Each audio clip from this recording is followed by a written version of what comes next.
Live. All right, it Live. finally connected. Hi, everyone. We'll give everyone a second to jump in here. But we're super excited to be here for another Indie Author Spotlight. My name is Jaylan. I am an editor with One Brilliant Arc. We are a story studio that specifically focuses on amplifying the stories from marginalized voices who have faced silencing in the past. And we are super excited to be partnering with Jess to do these indie author spotlights. Jess, do you want to go ahead and introduce yourself and Yeah.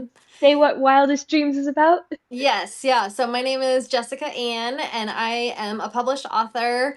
I write fantasy fiction, but I also write on my Substack, which is called Wildest Dreams. And part of my goal with my Substack is to help as many other authors live out their wildest dreams of publishing their books. So this is kind of my way of giving back to other authors who are on their journey as well. Awesome. And we are super excited to have our author of the week with us. This is Larada Horner Miller. Do you want to introduce yourself, Larada, and tell us about the story that you're currently working on? Okay, my name is Larada Horner Miller, and I am working on autofiction. And if you're not familiar with that genre, it's autobiography fictionalized. And the name of the book is, at this point, the name of the book is Eyewitness to Healing.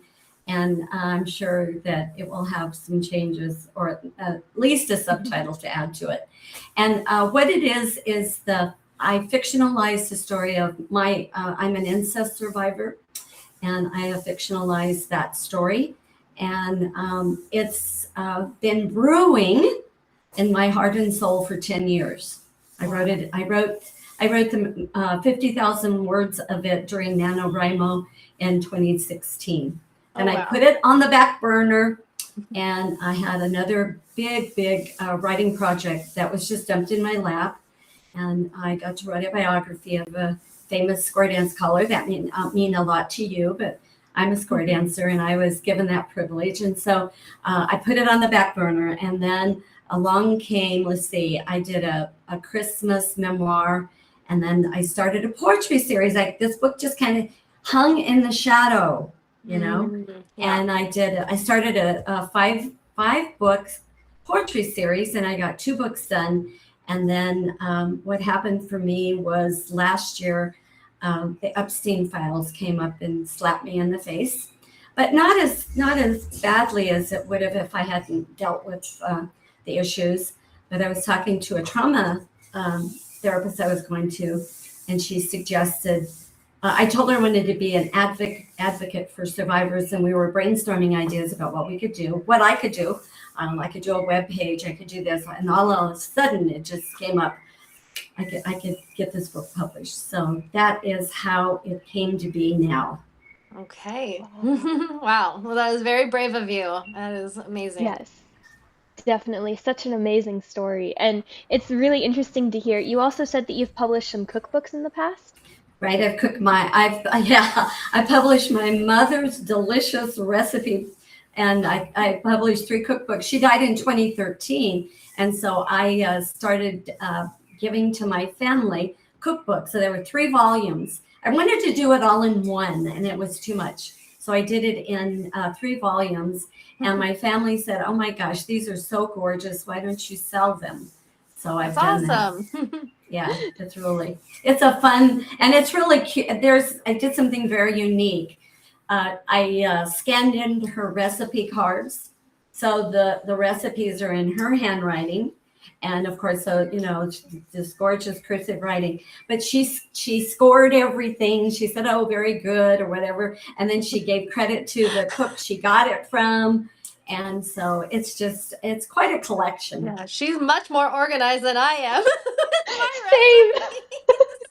She was Oh, amazing, absolutely amazing. Amazing. wow. That's so special to have the piece of her like that. I am curious for everyone tuning in, though. Thank you so much for joining us for this conversation with Loretta. But we're kind of proving here that the work of storytelling and creativity takes many different forms, and all of them are beautiful and all of them have purpose. But I'd love to hear in the comments from people watching what genre or medium of creativity you like to create. and we'll continue hearing from Larada about her experience with all of these that she's dabbled in, from poetry to cooking Mhm. to autofiction writing, to biography writing. Yeah, you've done it Um, all. yeah. Well, and there's another one that I absolutely love, and that's audiobooks. And so Oh. I've recorded 3 of my audiobooks. I have another one that I need to revise, but I wasn't able to do my last 2 poetry books because I was recovering from a pretty horrible injury, and so I wasn't able to do that. So I'm in Panama right now. My husband and I moved to Panama, and so when I flew back to New Mexico at the 1st of March, I took an extra suitcase. I put a suitcase inside a suitcase, big suitcase. So I came back with all my recording equipment. And Okay. what I'm going to do is ask our landlord if I can borrow the bathroom next door and convert it into a recording studio. And if I can't, I'll come up with something else, because the program that I follow, he has so many ideas on makeshift recording studios. I was lucky in New Mexico because I had a walk-in closet. So I had a Okay. beautiful studio, and my husband was great and helped me convert it, and was really, really gracious and let me keep it going while I was recording. But I love reading my own words. It just blesses my heart. And it's a good editing tool for It any writers is, out For there. yes. sure. It's a great editing For tool. sure. Yeah. Definitely. I attest to that. There's something so special though, having a story that's, you leave your voice. It's another form of ownership over your story. Or, with your mother's cookbooks, you had those recipes in her handwriting. Um, I think that in you sharing your autofiction, there's something so powerful about you owning that story, that really hard part of your story, and being able to give it to other survivors to let them know, like, you're not walking through this healing alone. But that process of owning the story and putting things in ink is a very difficult process to go through. And I can see how it would take you 10 years, and it kind of just lingers in the shadow. It's a long process to go through to own this story and put it out there as the truth that it is. Is there something that along your healing process, I I will say, Jess, we talked last week with Yeah. Ella, when she was talking about how writing her fiction book helped her heal from her CPTSD. So we're kind of having this theme of, like, Wow. fiction writing Yeah. is very healing. So what was your experience with that, Loretta? Did writing this autofiction help you heal in a way that you didn't expect from your experience? Yes, it did, because I think that by putting it down, by taking it outside of myself and putting it on paper, it made me realize the potency of it, because as I've gone through um, lots of therapy. I'm in recovery now. I've been sober for 37 years, and recovery has helped me a lot.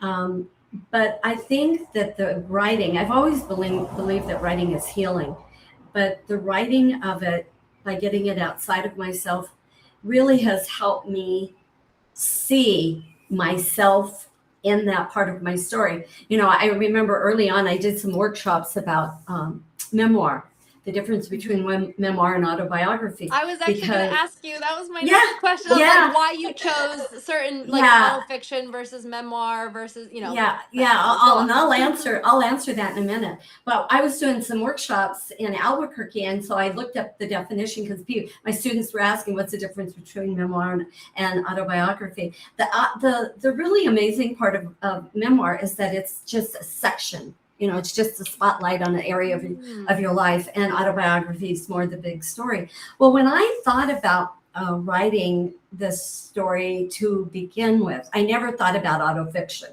I didn't even know it was genre. I just was writing this story. Mm-hmm. But both of my perpetrators are family members.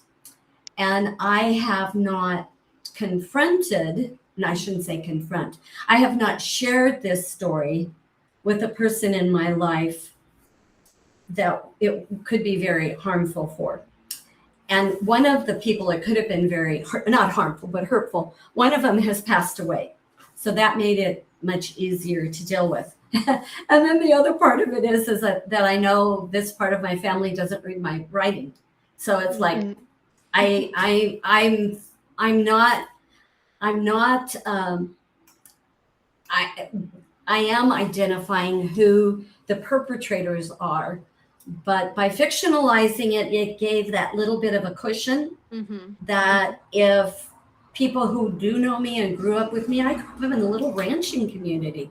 I mean, there were 4 in my graduating class. So what a different world that is than being an anonymous person. So what this by fictionalizing it and by saying that right up front, then when people who know me read it, they're going to have to try to figure out what's the fiction and what's the not. Mm-hmm. So that was the reason I didn't do memoir, because Okay. I Makes knew sense. memoir was going to be too close. I mean, that was going to be laying my soul bare, and I knew I couldn't do that. Mm-hmm. Fair. Yeah. Yeah. That's a heavy story to carry too. And you kind of opened up a whole nother conversation because everyone talks about how scary it is to share our writing. But when you're sharing something that's so true and so big and so heavy to carry, um, I can understand how it's really, you have to carry that responsibility of not only how it affects you to tell the story to strangers, but also how it affects people that you grew up with and your family members who aren't ready to confront the truth and Right. help you carry it. Yes, and so I've read a lot, a lot of go-tos on memoirs and everything, and about the legalities of it, and how you have to be careful here and careful there. So that was probably the other reason why I chose to do the fictionalizing. But also in the fictionalizing, it gave me that room to kind of expand the story, because my healing, there's 2 people in the story. There's Ellie, or Ellen Marie, and Laura. It's a story in 2 voices, which I read years ago when I was getting my degree. We read poems in 2 voices, and that absolutely stuck out in my mind forever. But Can you just really quick, can you explain that a little bit more, what you mean, if people are unfamiliar with like the story? Is it 2 like main characters, like separate, or? Yes, Yes. it's 2 Okay. it's 2 separate characters, and they alternate chapters, Okay. and their lives become intertwined because of the event at the beginning. Oh, okay. Wonderful. So Thank you. it's and so thanks for asking that, because that's not, I'm a teacher, and I'm always thinking of things, so thank you. But no, so I didn't have one person that my life affected as I started going through the healing process, or one support person. I had a variety of people. I had the AA community, I had therapy that helped me, I had my church. I ended up going back to my church. I had a variety. But what I've done in this story is laser focus it to Ellie, and Laura and their husbands, and how what they're doing in healing and recovery is affecting, and what she did. She was the catalyst. She was the starting point. Laura was, and how one person can affect 3 people. But we know that that's a larger dynamic. So that's the layout of the book. Interesting. I really like that. Do you, so from, even though it is fiction, do both of the women in the story represent you essentially? Are both those your characters, or is one like the mentor, the one who helped you type of thing? Right. Yeah. Yeah. Laura. Okay. Yeah. I'm Laura. That's Yeah. me in the book. And then Ellie, or Ellen Marie, is probably as a compilation of all the people that helped me. Okay. Wonderful. And kind Yeah. of the stories that go along. So, Yeah. and it's, one of the things that we know in life. I mean, I'm 72 years old, and I've had lots of losses in my life. And the thing about it is I don't think everybody, and we all grieve differently. My mother was a proponent of that, and I wrote about my grief process in one book. It was a grief memoir, and her big thing was is that everybody grieves differently. Just do it your way and honor your way, And so it may seem like a strange idea to think that you need to grieve about loss from what the the incest or, sexual abuse or domestic abuse, whatever it is, that any of those subjects. But a part of me was lost. One of my things that I have written about, probably in the last 3 or 4 years, is honoring the 18-year-old. Not, and that is someone beyond, I was abused as a baby, and some people would have a hard time believing that, but I'm believing this is a community that can accept that kind of information. But when I was in treatment, it came up. So I was abused as a baby. And then my half brother, my half brother, was 10 years older than me, and he started abusing me when I was 4, and it went all the way to when I was 12. And he never raped me, but it would have been the next step. But he was drafted and sent off to the army. So I think that would have been the next thing. So, those are the parts that underlay that 18-year-old. And the 18-year-old was somebody who got involved with an abusive husband, an alcoholic abusive husband, who beat the shit out of her when she tried to break up with him. So as the healing has happened, I've had to honor that 18-year-old. So, the grief process is gigantic in the midst of all of this. And that's why, to me, this book is so important, is that I address, the grief has to be addressed. Mm-hmm. And part of the way in addressing the grief is writing the book, Yeah, for sure. I know the last time that we talked about your story, teaser alert for anyone who is tuning in, we do have another podcast episode with Larada kind of really digging into this story on our Let's Fix Stories podcast coming out in the future. So stay tuned for that. But the last time we talked about your story, we were saying how there's this cruel irony almost that the people who have to carry these very heavy truths of, the pain happened to them, the abuse happened to them. Now they're facing a world where people who can't handle the depth of that truth shut them down and don't believe them and don't offer them that space to heal and witness their healing in that way. So what was it about writing that helped you become your own witness when no one else was willing to? And how are you balancing not only having to speak your truth and work through the processing of this painful story, but also kind of teach others how to handle your story? I think one of the most powerful things that came out of that Let's Fix Stories talk that we had was the juxtaposition of the two worlds.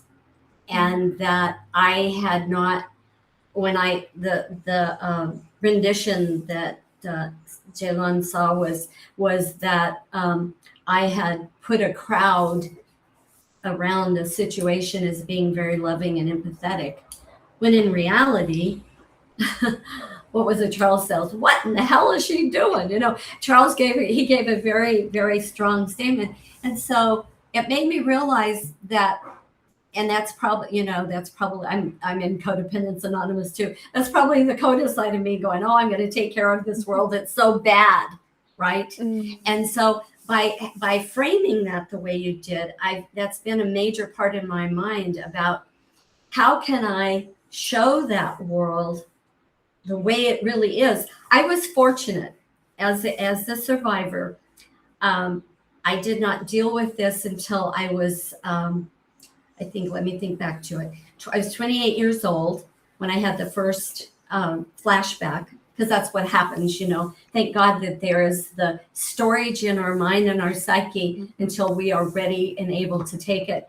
And I had gone to a Christian community to live for 6. I'd separated from my first husband and gone to a Christian community to do with some healing and decide whether I was going to divorce him or not.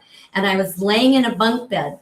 Now, this is interesting because it's bizarre, but this is the way flashbacks happen. I was laying in a bunk bed, on the bottom bunk, looking up at the bunk above me, and I saw the movie in my brain of my brother molesting me in my bunk bed when I was a child. And that was the first flashback I had. Oh, wow. So it was like, oh my God. And so that stayed, so I think, I've got a question for you all I'm going to pose. as I'm working even though I haven't written, I was telling Jalan that I couldn't write when I was in the States because I spent 3 weeks in my ranch house in Colorado, and this was in the little town where a lot of the abuse happened. So I was shut down. But as soon as I got on the train from Raton to Albuquerque, man, my laptop was flying. But as I was dealing with what I headed towards, because it's revision, it's add more details, it's this, it's that. It's like how much of the detail, the specific detail, is really necessary to share, because I don't want it to be a salacious sort of book. One friend of ours, I wrote my first book 2014. It was called This Tumbleweed Landed, and it was a poetry memoir book about growing up in the 50s and 60s in this little ranching community. Of course, nothing about the incest. But he said to my husband, he said, well, you ought to tell her to write about sex and violence, and she'll sell more books. And that was like, that's not me. That's not what I write about. That's, in fact, that's the side of me. I've dealt with the violence in a way I don't want to have. So my question to you is, how much of the specific detail do I need to include? And I would say to the people who are on the chat with us, what is your thoughts about that? Definitely. I mean, my immediate reaction would be that it's in your story. That's not the point of the story. So that it's not. It's the point of your story is the healing, is the grief, is the processing, is coming out a whole person on the other end. And so I would say that's the focus that actually including, I personally would not include it. Of course, I don't, there's plenty of books that have sex and violence and for other reasons, and they're great if you want to read them, so it's just the appropriate place. It doesn't seem like that would be for your book, but ultimately, it really is up to you, because this is your story, but yes. The whole point of this is taking ownership back over something that was stolen from you. And I think that that's where the power of this story is. And I agree with Jess. The correct answer is it's up to you. But it's also really hard. I appreciate you asking this question, because I feel like this works in with what we were talking about over in One Brilliant Arcs newsletter all last month. We were talking about writing with intimacy, and how when we tell our stories, you put the truth in ink. And sometimes you need to see the truth written on paper, and you need to have that reckoning. You need to have, that speaking of truth. There's something powerful that happens there. So in that sense, sometimes you do err on the side of sharing every little detail. But it's really hard in this world that we live in, because people take advantage of those details. And it's, being vulnerable is dangerous with all the cruel intentions that are in this world. And it's really hard. People don't know how to handle this truth in a respectful way. So some people, will read your story and read it for the wrong reasons. They're not looking for healing. They're looking to, take advantage of the details that you share in an unhelpful way. So, there's a hard balance there. And I feel like the details that you're sharing, because you're writing your book in order to offer yourself as a witness to someone else who's walked this journey and hasn't had someone as a good witness to help their healing journey, right? So if you share details that other people can see themselves in, I think those details are the most important to share, because that's where the resonance happens. That's where people realize, oh, this story is for me. I've walked this story too, and now I'm not alone. So the details that I think are more important for you to share are not necessarily about the sex and violence and making it, so that other people can read it gratuitously, but you're looking to share the details about how it feels, about what you walked through, because that's where the survivors that you're writing for are going to connect with your story, because they're going to see themselves in those small moments.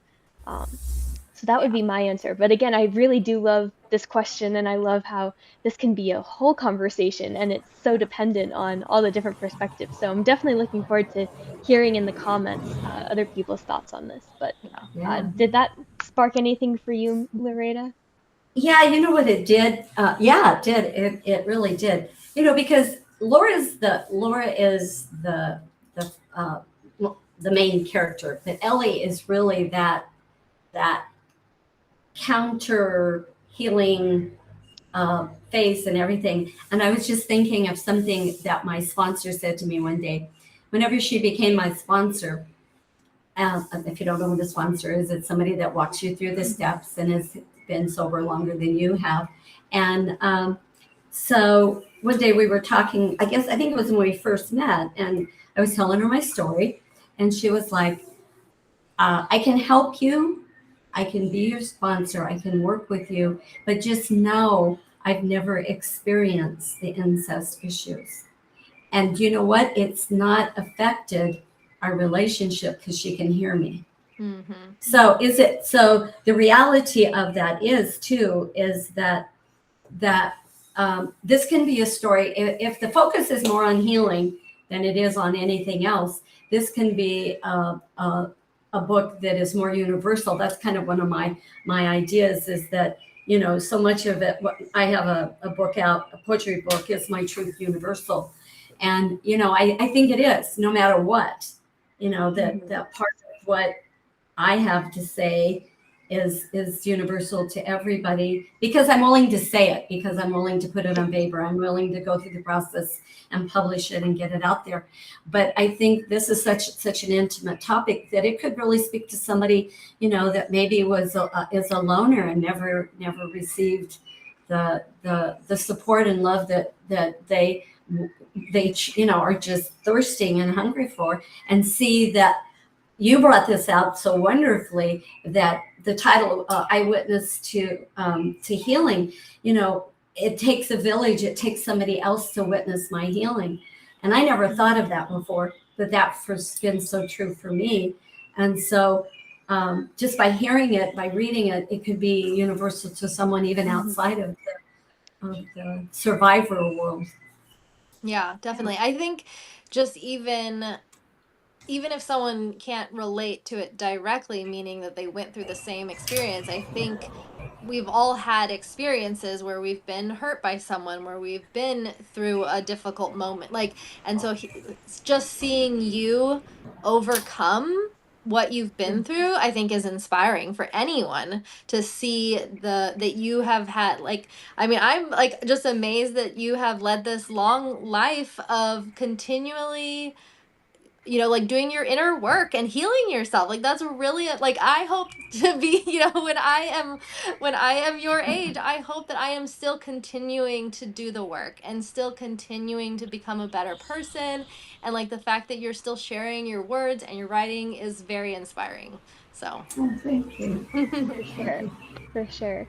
Well, kind of speaking to this, one of the questions that we like to ask authors who come on the Indie Author Spotlight is, what do you hope that readers feel or remember when they encounter your story?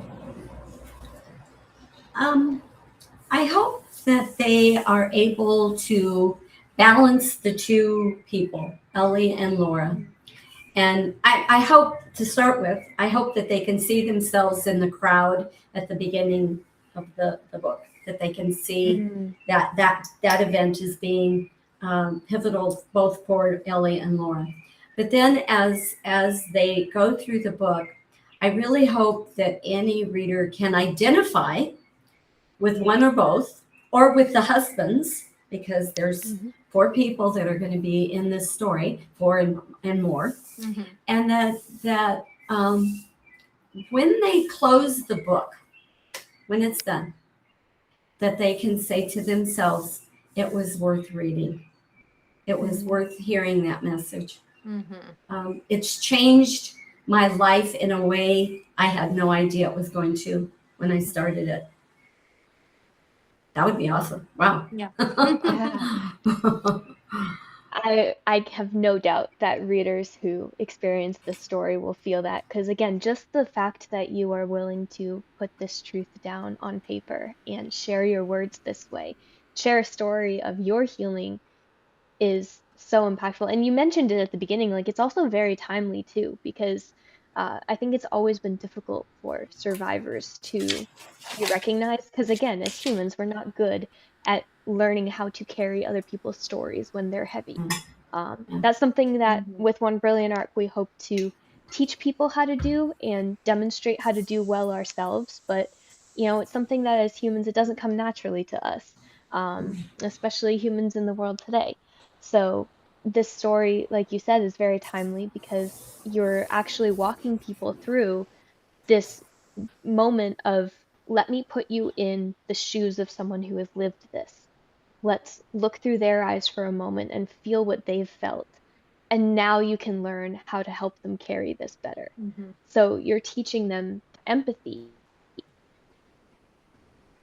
Well, but this is also a story for people who need to be reminded to believe survivors and witness their truth and validate their truth. mhm. Yeah, I was Yeah. even thinking actually at the end of this, if there is anyone watching today or recording, maybe you would have some suggestions for resources that we can drop Yes. in the link. So if someone is watching this and they are, a survivor as well, or know someone, we have some links that we can direct people to, because these are heavy subjects we're talking about. So I want to Yeah. make sure Yeah. we're also providing that additional help, and it sounds like you might have a well of resources you can direct people to. Yes, I do. I do. The one that comes to mind first is, I think it's Rain. In fact, I was going to look at just RAINN. I think there's an extra N. Maybe not. I'll look it up while we're talking. Okay. But I was going to say a minute ago, and I got off on a tangent and went the other direction. I didn't have the experience, because I want to share this to. This is kind of one of those important pieces too. Um, I never talked to my mother or my dad about this until I was in treatment. Went to treatment at 35 years of age. So see, I got my first memory at 28, and so I told my mother and dad about my half brother, and and I semi confronted her about a fact that I remembered. Well, no, I guess this did happen. Sorry, I need to go back. This did happen in treatment. It's hard to keep it all straight sometimes. But when I was no, I know. Okay. Treatment in 1988 was for codependency. Found out I was an alcoholic. Told my mom and dad about the incest with my half brother, and alluded to my mother that I had a memory that she walked in on him molesting me, and she turned around and walked away. And she said, "Oh no, that didn't happen." Not condemning, but just no, that didn't happen. So 4 years, 1992, I went to sexual trauma treatment because they started getting a bunch like memories that were coming, and my mind was trying to make one memory out of just two, or I think it was just two or three. So they came, my mother and dad, God bless them, came to family week there. And I was in New Mexico, and they came, and my ex-husband did too. My second husband, I've been married several times. Anyway, and the therapist, they set the family week up with encountering the issue that is bothering the person so much with your mom, your dad, your husband. So with my dad, he was hilarious. He's this old cowboy. He couldn't have told you his feelings if his life depended on it. But I had just been there a couple of weeks or a month before, and during calving season, and lost the cow. The cow died during the birth process. So we scooped up the calf and brought it back to our house and bottle fed it until it could get it to somewhere taken care of. And so I sat in the back of the pickup with the calf on the drive back to the house. And what he said was, "I really liked when Larada helped take care of that calf. That was the best he could do." And that was phenomenal. And then my mother sat down in the hot seat, and she was already crying because she's this wonderful lady. And she said, "Larada, I am so sorry that I am going to make me cry. I'm so sorry that I denied the fact that I walked in on you, and I did walk in on you, and I did not stop him. And I'm not kidding. What happened at that moment, my mother and I had always had a good relationship. She supported my recovery. She supported me through some absolute horrendous acting out years. She loved me totally. But during that moment, our relationship was totally mended completely. And we cried and sobbed and cried and sobbed. But it was like that moment changed everything. So the reason why I share that is that it's so important to know that as this, and it's going to be in the book too, from 1988 to 1992 to 2026, and I'm still, I just had a memory come up recently, which is like bizarre. It's an ongoing thing, and it's a God-given thing, because if we got all the memories at once, it would just short circuit us, as for sure. But that was an experience I will never forget, ever. Wow. And that's got to be. And that's got to be one that I include. I haven't got that in the book yet. That one definitely needs to be in the book. Yeah. Yes, definitely. Yeah. That's such a tangible example of what it means when someone is honest and validates the truth Yeah. with you. Um, learning how to be that witness. That's the turning point, is when people can learn how to witness your story and validate your honesty. And that's the first step of healing. And if someone isn't willing to do that, then you're kind of blocked from that healing. So I think that moment definitely has to be in your story, because that's the turning point. That's what you're trying to help people get to, is, let's look at these really hard things honestly together. And that's, again, something that is very timely in our culture, because, in this moment in the world, it's always been something that we haven't been great at, is, supporting survivors. But I think that especially now, uh, it's time for us to learn, so that less people have to walk this road alone. Yeah. Yeah. Thank you so much for paving the way, Larada, Yes. with your story, being brave enough to, like Jess said, like you said, go through the work, be brave enough to put it down in ink.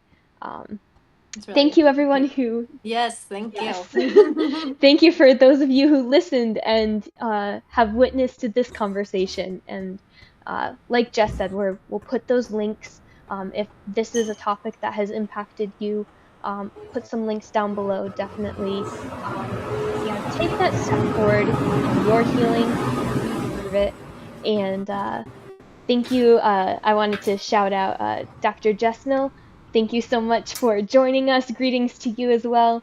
And Larada, before we wrap up, do you want to tell people, also, we'll put the links down below, but tell people where they can find your stories and witness some of your amazing creativity? Most definitely. My website is laradasbooks.com. So I'll spell it for you, because my name's very different. It's LARAD as in David AS BOOKS.com. And I wanted to add just one thing. I'm 5,000 miles away from where it happened. And I don't think that's an accident. That's one of the things that I'm a strong believer of, is, I'm a Christian, and through this all, my God has really put me in this spot today on 2026 to be able to write this story and have the distance. Yeah. The distance. You remember Ernest Hemingway and a lot of the people that did the expat lifestyles had to get away from the United States to write about their experience in the United States. So it's an interesting thing that just came to me today. So definitely, there's something so powerful about, that physical act of walking through your story and seeing the progress that you've made. And you're right, like, nothing happens on purpose. I mean, nothing happens not on purpose. There's always a reason for everything. There is, for sure. Yeah. Yes. Awesome. Yeah. Well, thank you again, everyone, and we will talk to you all next week. We have loved this time, and we're very grateful for all of you. Um, Yes. It was so thank great you. to meet you, Loretas, and good luck with Yes, the rest of your book. And we will be following along. thank And you. hopefully it'll be published out. Do you have like, I know you said you don't have a date yet, but is it this year, next year? Do you have a general goal? I would love to get it out this year. I Okay. would absolutely love to get it out this year, but my editor will probably say something different. Because We'll see. yeah, I have a real strong feeling. Whenever I wrote the biography of this great scholar, she sent the manuscript back to me and said, Oh, rewrite. You need to add yourself to this biography. So I did go. Joanna, I did go to the ranch house and I told everybody there, leave me alone. I worked for 2 weeks and I rewrote it. So I already know the system. So if that be the case, I'll be ready for it. But I love the suggestions that you and Charles gave me, and just the suggestions today, and it just makes me really anxious to get pen to paper, to get to yeah. a coffee shop. That's There my we goal. go. There are Right. like Yes. there's like 20 coffee shops in this little community, 20 or 30, and my goal is to go right, take a picture, and then tell them I'm writing in their coffee shop and Awesome. do a little bit of advertising for them. But because I'm a Natalie Goldberg follower. I don't know if you all know who she is, but she Yes. is she is Writing Down the Bones. If you haven't read it, it's a phenomenal book. And she lived in Taos. I had the privilege of being around her when I was in the Albuquerque area, and coffee shops are a mainstay because it gets you out of that getting away from here. This is my Yes. writing space, but the creative juices a lot of times don't happen here. They happen when I'm gone. So it's like writing on the train. Writing on the train was Yes. phenomenal. That was like, Definitely. and what was hilarious. Let me add one more thing that happened. I was. This is a suggestion that Joanne and Charles gave me, and I was thinking about it and thinking about it and thinking about it. I was so frustrated, so I stopped and I started knitting because I'm a knitter. And as soon as I started knitting, an idea came to me, and so I Hmm. put the knitting down, and I immediately added it to the story, and it was exactly what I needed at the time. So That's great. sometimes getting away Awesome. from that is a Tip. I'm a great knitter idea. also. I actually made the sweater. Oh, oh, well, and you know what? I'm following you on Substacks. I just got your first your hello thing, so I'm like excited to. Oh, I didn't yay. realize it was you until you said you were on Wildest Dreams, and I Yep. thought, oh, I just got it today. So we're connected. Yay! Yes. So Oh, tips for everyone who is a writer and also joining us. Follow our Substacks. Keep joining in these conversations with Yes.